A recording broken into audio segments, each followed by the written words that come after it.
When Samson went to Gaza, where he saw a prostitute and went to her, the Gazites were told, "Samson has come here." So they circled around and lay in wait for him all night at the city gate. They kept quiet all night, thinking, "Let us wait until the light of the morning, then we will kill him." But Samson lay only until midnight. Then at midnight he rose up, took hold of the doors of the city gates, and the two posts, pulled them up, and bar and all, put them on his shoulders, and carried them to the top of the hill that is in front of Hebron. After this he fell in love with a woman in the valley of Sodok, whose name was Delilah. The lords of the Philistines came to her, and said to her, "Coax him, and find out what makes his strength so great, and how we may overpower him, so that we may bind him in order to subdue him, and we will give you 1,100 pieces of silver." So Delilah said to Samson, "Please tell me what makes your strength so great, and how could you be bound so that one could subdue you?" Samson said to her, "If they bind me with 7 fresh bowstrings, they are not dried out, then I shall become weak and be like anyone else." Then the lords of the Philistines brought her 7 fresh bowstrings that had not dried out, and she bound him with them. While men were lying in wait in an inner chamber, she said to him, "The Philistines are upon you, Samson." But he snapped the bowstrings as a strand of fiber snaps when it touches the fire. So the secret of his strength was not known. The Delilah said to Samson, "You have mocked me and told me lies. Please tell me how you could be bound." He said to her, "If they bind me with new ropes they have not been used, then I shall become weak and be like anyone else." So Delilah took new ropes and bound him with them, and said to him, "The Philistines are upon you, Samson." The men lying in wait there were in the inner chamber, but he snapped the ropes off his arms like a thread.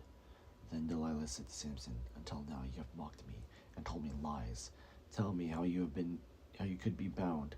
He said to her, "If you weave the 7 locks of my head with the web and make it tight with the pin, I shall become weak and be like anyone else." So, while he slept, Delilah took 7 locks of his head and wove them into the web and made them tight with the pin. Then she said to him, "The Philistines are upon you, Samson." But he woke from his sleep and pulled away the pin and the loom and the web. Then she said to him, "How can you say I love you when your heart is not with me? You have mocked me 3 times now, and you have not told me what makes your strength so great." Finally, after she had nagged him with her words day after day and pestered him, he was tired to death. So he told his whole secret and said to her, "A razor has never come upon my head, for I have been a Nazarite. So God, from my mother's womb, if my head were shaved, then my strength would leave me. I would become weak and be like anyone else." When Delilah realized that he had told her his whole secret, he sent and called the lords of the Philistines, saying, "This time come up, for he has told his whole secret to me." Then the lords of the Philistines came up to her and brought the money in her hands. She let him fall asleep on her lap, and she called a man and had him shave off the 7 locks of his head. He began to weaken, and his strength left him. Then she said, "The Philistines are upon you, Samson." When he awoke from his sleep, he thought, "I will go out as other times and shake myself free." But he did not know the Lord had left him. So the Philistines seized him and gouged out his eyes. They brought him down to Gaza and bound him with bronze shackles. They ground at the mill in the prison, but the hair of his head began to grow again after it had been shaved. Now the lords of the Philistines gathered to offer a great sacrifice to their god Dagon to rejoice, for they said, "Our God has given Samson our enemy into our hand."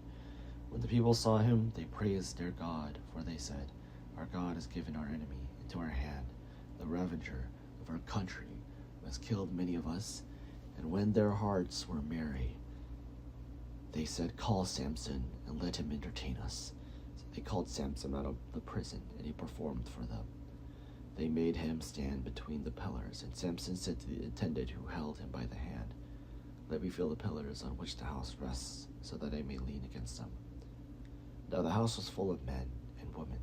All the lords of the Philistines were there, and on the roof there were about 3,000 men and women who looked on while Samson performed.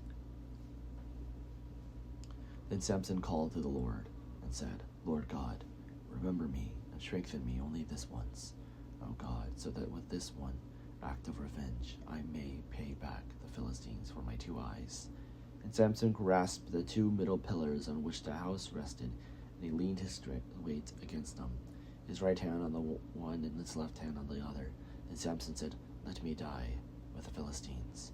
He strained with all his might, and the house fell on the lords, and all the people who were in it. So he killed at his death were more than those he had killed during his life. Then his brothers and all his family came down and took him and brought him up and buried him between Zorah and Eshtaol in the tomb of his father Manoah. He had judged Israel 20 years.